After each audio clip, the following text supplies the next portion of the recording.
Hi friends, welcome to கதைப்போமா channel. இது உங்களில் ஒருத்தி உங்கள் பத்து. 7 days 7 ஸ்நாக்ஸ் பார்க்கலாமா? இன்றைக்கி என்ன பார்க்க போகிறோன்னா சீஸ் கார பணியாரம். இதுக்கு தேவையான பொருட்கள் என்னென்னா 1 மீடியம் சைஸ் ஆனியன், ஒரு கேரட், ஒரு க்ரீன் சில்லி, கொஞ்சம் கருவேப்பிலை, கொத்தமல்லி. அதுக்கப்புறமா டொமேட்டோ கார்லிக் சட்னிக்கு டொமேட்டோ கார்லிக், ஒரு வரமிளகாய், ஒரு கல் புளி. நெக்ஸ்ட்டு பார்த்திங்கன்னா கடாயை வச்சுட்டு அதில் எண்ணெய் ஊற்றி கொஞ்சம் கடுகு, உளுத்தம்பருப்பு, கடலைப்பருப்பு போட்டுக்கோங்க. அது நல்லா பொரியட்டும். ஸோ அது பொரிஞ்சு நல்லா செவந்தால் தான் நம்ம பணியாரம் சாப்பிடும்போது அந்த பருப்பு எல்லாமே கடிப்படுறதுக்கு நல்லா கிறிஸ்பியாக இருக்கும், சாப்பிடவும் நல்லாயிருக்கும். ஸோ நல்லா செவந்துருச்சு. இப்போ நம்ம எடுத்து வச்சுருக்கிற வெஜிடபிள்ஸ் எல்லாத்தையும் ஆட் பண்ணிக்கலாம். நம்ம எல்லா வெஜிடபிள்ஸையும் ஆட் பண்ணிவிட்டு ரொம்ப நேரம் கலரி விடணும்னு அவசியம் இல்லை. ஜஸ்ட்டு 2 minutes கலரி விட்டால் போதும். இன்றைக்கி குழிப்பணியாரம் செய்கிறதுக்கு நான் என்ன மாவு எடுத்துருக்கேன்னா இட்லி மாவு தான். நான் ஆல்ரெடி சொன்ன மாதிரி இது எல்லாமே நம்ம இன்ஸ்டன்ட் ஸ்நாக்ஸ் தான் செய்ய போகிறோம். ஸோ அதனால் ரொம்ப நேரம் டைம் தேவைப்படாது. நம்ம கையில் என்ன மாவு இருக்கோ அந்த மாவு வச்சா செஞ்சுக்கலாம். ஸோ ரொம்ப ஃப்ரெஷ்ஷான இட்லி மாவை எடுத்துக்கிட்டால் போதும். நான் நேற்று அரைச்ச இட்லி மாவு எடுத்துருக்கேன். ஸோ ஃப்ரெஷ்ஷாக இருக்கணும், ரொம்ப புளிப்பு இருக்கக்கூடாது, அதே டைமில் தண்ணியாகவும் இருக்கக்கூடாது. தண்ணியாக இருந்துச்சுன்னா நம்மளோட பணியாரம் நல்லா வராது. ஸோ அதனால் நல்லா ஃப்ரெஷ்ஷான புளிப்பு இல்லாத கட்டியான மாவாக எடுத்துக்கோங்க. ஸோ இப்போ வெஜிடபிளுக்கு தேவையான உப்பு மட்டும் போட்டுக்கிட்டால் போதும். ஸோ உப்பு போட்டுட்டு நல்லா ஒரு வாட்டி கிளறி விட்டுடுங்க. கிளறி விட்டுட்டு ஒரு நிமிஷம் இருந்துச்சுன்னா நம்மளோட வெஜிடபிள்ஸ் ரெடி ஆகிடும். அதுக்கப்புறமா ஒரு பவுலில் மாவு எடுத்துக்கோங்க. அதில் கொஞ்சம் ஆப்ப சோடா மாவு, கொஞ்சமாக உப்பு ஆட் பண்ணிக்கோங்க.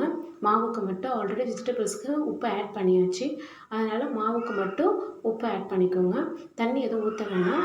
இப்போ வதக்கி வச்ச வெஜிடபிள்ஸ் எல்லாத்தையும் போட்டுக்கோங்க. வெஜிடபிள்ஸ் போட்டுட்டு அது ஃபஸ்ட்டு கலந்துருங்க. அதுக்கப்புறமா நமக்கு தேவையான தண்ணி ஊற்றிக்கலாம். எடுத்ததுமே தண்ணி ஊற்றுனீங்கன்னா மாவு ரொம்ப தண்ணியாகிடும், பணியாரம் நல்லா வராது. ஸோ அதனால் கொஞ்சம் கொஞ்சமாக தண்ணி ஊற்றி மிக்ஸ் பண்ணுங்கள். நமக்கு மாவு இட்லி மாவு பதத்துக்கு இருந்தால் போதும். அதுதான் கரெக்டாக இருக்கும். ரொம்ப தண்ணியாகவும் வேணாம், ரொம்ப கட்டியாகவும் இருக்க வேணாம். ஸோ மாவு ரெடி ஆகிடுச்சு. இப்போ குழி பணியார தட்டை அடுப்பில் வச்சுருங்க. எல்லா குழியிலையும் நல்லா நிறைய எண்ணெய் ஊற்றிக்கோங்க. அப்போ தான் கிறிஸ்பியாக வரும். ஸோ மாவு 1 ஸ்பூன் ஊற்றுங்க. ஸோ சீஸ் பணியாரத்துக்கு 1/2 ஸ்பூன் மாவு, 1 கியூப் சீஸு, 1/2 ஸ்பூன் மாவு, இது கரெக்டாக இருக்கும். இதை போட்டுட்டு மற்ற குழியிலையும் உங்களுக்கு எந்த மாதிரி வேணுமோ அந்த மாதிரி சீஸ் வேணும்னா சீஸ் போட்டு ஊற்றிக்கோங்க. அப்படி இல்லைன்னா நார்மல் பணியார மாவு அப்படியே ஊற்றிட்டு லிட் போட்டு மூடி வச்சுருங்க. ஜஸ்ட் ஒரு 1 minute. அதுக்கப்புறமா ஒரு பக்கம் செவந்துடும். அதை மறுபடியும் திருப்பி போட்டுட்டு மறுபடியும் 1 minute வச்சிங்கன்னா நம்மளோட கிறிஸ்பியான பணியாரம் ரெடி ஆகிடும். அதுக்குள்ளே சட்னி அரைச்சிடுவோம். கொஞ்சமாக 1 ஸ்பூன் எண்ணெய், கார்லிக், டொமேட்டோ, உப்பு, வரமிளகாய், புளி நல்லா வதக்கிட்டு அரைச்சிட்டோன்னா நம்மளோட ஸ்பைசி சட்னி ரெடி. ஸோ இப்போ பாருங்கள், நம்மளோட பணியாரம் ரெடி ஆகிடுச்சு. எவ்வளோ கிறிஸ்பியாக ரெடியாக இருக்குன்னு பாருங்கள். ஸோ இப்போ இது சட்னியாக ரெடி ஆகிடுச்சு. இந்த பணியாரத்தை பிரித்தோன்னா பணியாரம் எவ்வளோ ஸ்பாஞ்சியாக எவ்வளோ நல்லா இருக்குது பாருங்கள். இந்த சீஸ் பணியாரத்தில் கூட சீஸ்லாம் நல்லா மெல்ட் ஆகிருக்கு. வீடியோவில் சரியாக தெரியல, ஆனால் சீஸ் நல்லா மெல்ட் ஆகிருக்கு. ஸோ நம்மளோட கிறிஸ்பியான பணியாரம் ரெடி ஆகிடுச்சு. இப்போ வாங்க கதைக்குள்ளே போகலாம்.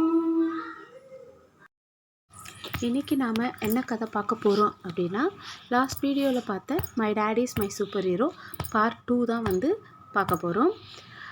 நாங்கள் அப்போ 9th ஸ்டாண்டர்ட் படிச்சுட்டு இருந்தேன். எங்கள் அக்கா 10th ஸ்டாண்டர்ட் படிச்சுட்டு இருந்தாங்க. எங்கள் அப்பா அந்த டெம்பரரி ஜாப் தான் போயிட்டு இருந்தாங்க. வாடகை வீட்டில் இருந்தோம். சொந்தக்காரங்க அப்படின்னு சொல்லிட்டு யாருமே எங்கள் வீட்டுக்கு பெருசாக வரமாட்டாங்க.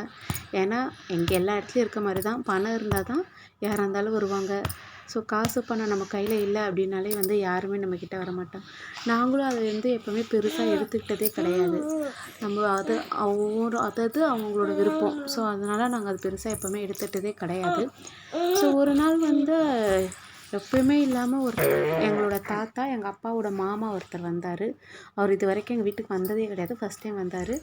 ஸோ எங்கள் அப்பாவை மீட் பண்ணி ஃபஸ்ட்டு பொண்ணுக்கு கல்யாணம் பண்ணி வச்சிடலாம். இப்போ 10வது எக்ஸாம் எழுத போகிறா, எக்ஸாம் எழுதி முடிச்சது கல்யாணம் பண்ணி வச்சிரு. உனக்கு கண்டினியூஸாக 3 பொண்ணுங்க வச்சுருக்க, எல்லாரையும் படிக்க வச்சு நீ எப்போ ஆளாக்கி அதுக்கப்புறம் கல்யாணம்லாம் பண்ண முடியாது. உனக்கு ஒரு பெர்மனெண்ட் ஜாப் கூட கிடையாது.